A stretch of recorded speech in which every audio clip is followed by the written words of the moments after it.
இங்கே தப்பு எங்கேருந்து ஆரம்பிக்குன்னு பார்த்தா நம்மளே மாதிரி நம்ம பொண்ணுங்கிட்ட இருந்து தான் ஆரம்பிக்கும். சரிங்களா?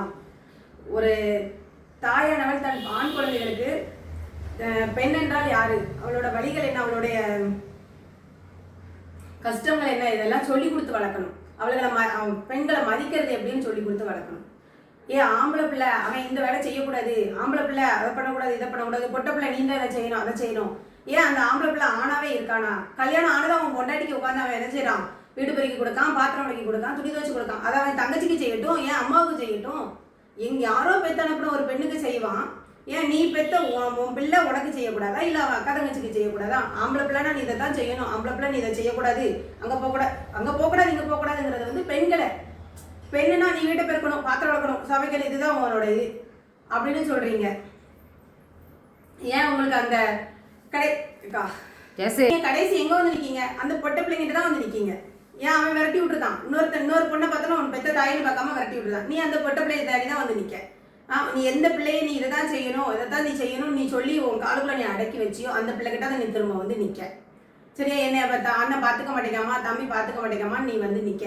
அப்பமே நீ அவனுக்கு 4 சவுக்கடி கொடுத்து நீ இப்படிதான் இருக்கணும் தம்பி, ஆம்பளை பிள்ளை பொட்டை பிள்ளை 2 சமந்தான்னு சொல்லி கொடுத்து வளர்க்கறதுக்கு என்ன? நீ கரெக்டா உன் பிள்ளையை நீ கரெக்டா வளர்க்காத காரணத்தினால 60 வயசு கிழவன் ஒரு 8 வயசு பொண்ணுகிட்ட அவன் பாலியல் இது பண்றான், துன்புறுத்தல் பண்றான். நீ வளர்த்த வளர்ப்பு எப்படி போய் நிக்கி பாரு. ஃபர்ஸ்ட் நீ ஒன்ன திருத்து. சரியா? உன்னோட பெண்ணானவன் அவளோட இருக்க தப்பையும் முதல்ல நீ பாரு. நம்ம பசங்களுக்கு நம்ம சொல்லி கொடுக்கறதுதான் இருக்கு. சட்டம் அப்படி இருக்கு இப்படி இருக்குங்க கிடையாது. இன்னும் பாலியல் துன்புறுத்தல் குறையவே இல்லை நம்ம நாட்டில். அது ஒரு பக்கம் சட்டம் நீ போடுறியா, நான் ஜெயிலில் தூக்கு போட்டு தொங்குனே தவிர்த்து நான் பொம்பளை பிள்ளைங்களை போதை பொருளை பார்க்கறத நிறுத்த மாட்டேன்னு அலையிறானுங்க. அப்படிப்பட்ட நாய்களுக்கு சவுக்கடி கொடுங்க. அது கொடுக்கறதுக்கு முடிய மாட்டேங்கி. இடத்துல பெண் குழந்தைகளுக்கும் சரியான வழிகாட்டுதலை கொடுங்க. சரியா? ஒரு பிள்ளை தான் கணவருக்கு நீ கல்யாணம் பண்ணி கொடுக்க, ஒரு 17 வயசுல 16 வயசுல நீ கல்யாணம் பண்ணி கொடுக்க, அவன் வீட்டுல சரியா பார்த்துக்கலன்னு அந்த பிள்ளை திரும்பி வரும்போது இனிமே நீ அவங்ககிட்ட தான் இருக்கணுமா, நீ அங்கதான் இருக்கணும்னு சொல்லி நீ அனுப்புற. உன்னை பார்த்துக்கலையாமா, சரி நீ வா, நீ மேல கொண்டு படிக்க போறியா, நீ என்ன செய்ய போற?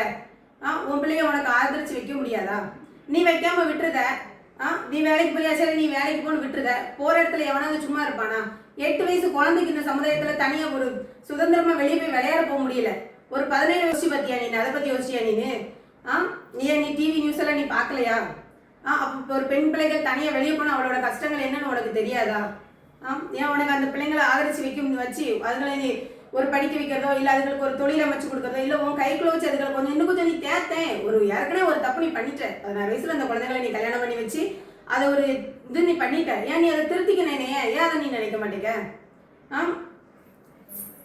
இவனுங்க என்ன பண்றானுங்க, இவனுங்க வெளியே வேலைக்கு போனோடனே அவனுங்க இஷ்டத்துக்கு பெண்களை ஒரு போதை பொருளா யூஸ் பண்ண ஆரம்பிச்சிடறாங்க.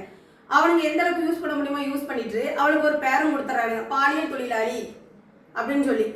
உனக்கு இதெல்லாம் உன் புருஷன் வேலைக்கு போக மாட்டேங்க, நீ உன் பிள்ளைய வேலைக்கு அனுப்புறியா? வெளியே வேலைக்கு போல நாயனை அடிச்சு பத்து, இல்லைன்னா அந்த நாயை அடிச்சு பத்துக்கு கைத்தொழில் எவ்வளவு இருக்கு, அதை பண்ணு. ஏன் ஒரு குடிகாரனை நம்பி நீ அவன் காலுக்குள்ள கிடக்க? குடிகாரனுக்கு சோறு பொங்கி போறதுக்கு நீ ஏன் அவன் பொண்ணை வேலைக்கு அனுப்புற? வேலைக்கு அனுப்பிட்டு என் பிள்ளைய கையை பிடிச்சி எடுத்துட்டான், காலை பிடிச்சி எடுத்துட்டான், அது ஒரு பிரச்சனை. பெண்ணா இருங்க. சரியா? நன்றி.